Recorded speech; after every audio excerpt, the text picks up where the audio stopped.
Assalamualaikum.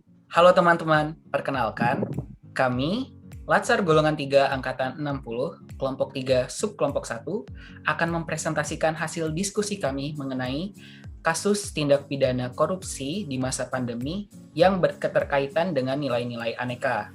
Pertama-tama, perkenalkan, saya Gozi, ditemani 3 rekan saya, ada Riki, Fajari, dan Dede. Saya akan menjelaskan tentang korupsi di masa pandemi COVID-19, di mana kita mulai dulu dari pengertian korupsi itu sendiri. Korupsi dapat diartikan sebagai perbuatan melawan hukum dengan maksud memperkaya diri sendiri atau orang lain, baik perorangan maupun korporasi yang dapat merugikan negara. Nah, korupsi juga dapat diartikan sebagai suatu tindakan yang ditujukan untuk memperoleh keuntungan pribadi atau golongan dengan mengorbankan kepentingan orang lain. Selanjutnya itu adalah terkait pandemi COVID-19 di Indonesia. Nah, COVID-19 di Indonesia itu masuk pada awal Maret tahun 2020 yang lalu, di mana perkembangannya itu semakin meningkat setiap harinya. Bahkan kasus baru harian tertinggi terjadi pada 24 Juni tahun 2021, yaitu sebanyak 20.574 kasus pada hari tersebut. Next, kita lanjut ke contoh-contoh kasus korupsi yang dilakukan selama masa pandemi. Yang pertama itu adalah korupsi bansos COVID-19. Itu yang kasus Julia Batubara itu diperkirakan mengalami kerugian negara sekitar 2,7 triliun rupiah. Kemudian ada penggelapan penjualan vaksin di Medan.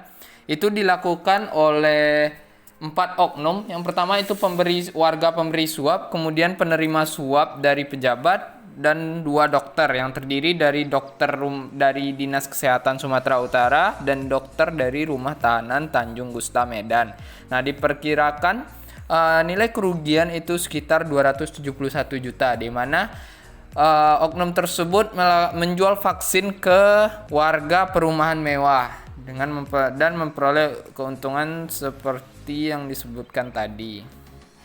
Selanjutnya itu korupsi dana penanganan COVID-19 di Sumatera Barat.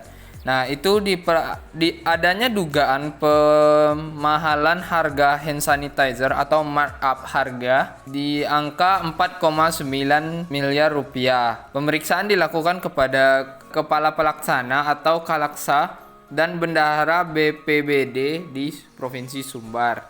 Selanjutnya itu adalah identifikasi penyebab korupsi di masa pandemi. Di sini kelompok kami menggunakan itu diagram fishbone, di mana penyebab korupsi itu dinilai yang kami bahas itu kami memfokuskan pada 3 sisi, yaitu yang pertama sisi individu atau personal, kemudian hukum dan juga sistem. Nah, di sisi individu itu terdapat beberapa faktor seperti yang pertama itu sifat tamak yang menyebabkan bahwasannya manusia itu bersifat rakus, dia tidak mau puas. Kemudian lemahnya iman dan moral itu terkait dengan ketakwaan kepada Tuhan Yang Maha Esa dan juga akhlak.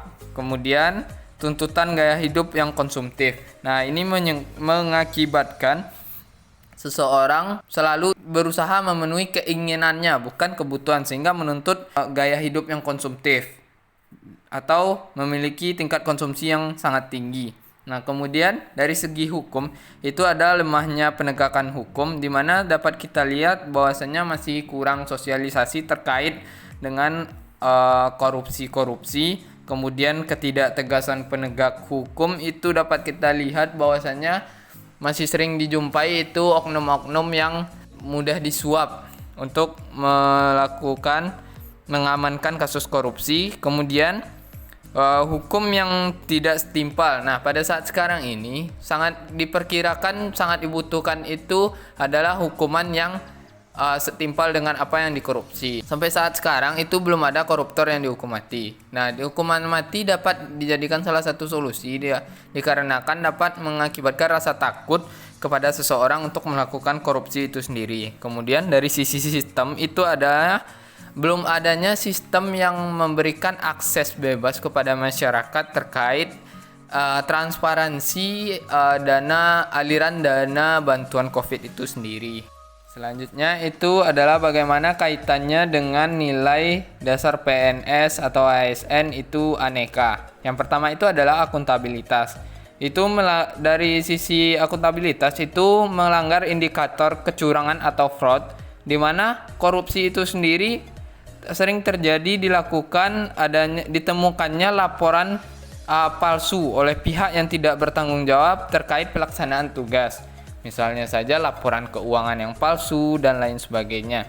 Kemudian untuk nilai yang kedua itu nasionalisme yang melanggar indikator-indikator ketakwaan demokratis dan adil, di mana terdapat pelanggaran norma agama, norma-norma yang terdapat di dalam Pancasila. Nah, kemudian yang ketiga itu adalah etika publik. Itu melanggar aspek profesional, di mana tidak bekerja sesuai dengan tugasnya dan mengkhianati amanah yang diberikan oleh rakyat sebagai wakilnya.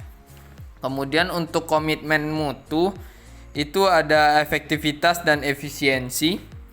Itu menjelaskan bahwasannya realisasi terhadap sumber daya yang digunakan dengan hasil yang diperoleh itu tidak sepadan. Jadi mutu dari hasil pekerjaan itu tidak sesuai dengan apa yang diharapkan, walaupun pekerjaannya dapat terselesaikan. Kemudian untuk nilai kelima itu anti korupsi, itu melanggar banyak nilai, salah satunya itu adalah kejujuran, yaitu penggelapan keuangan negara.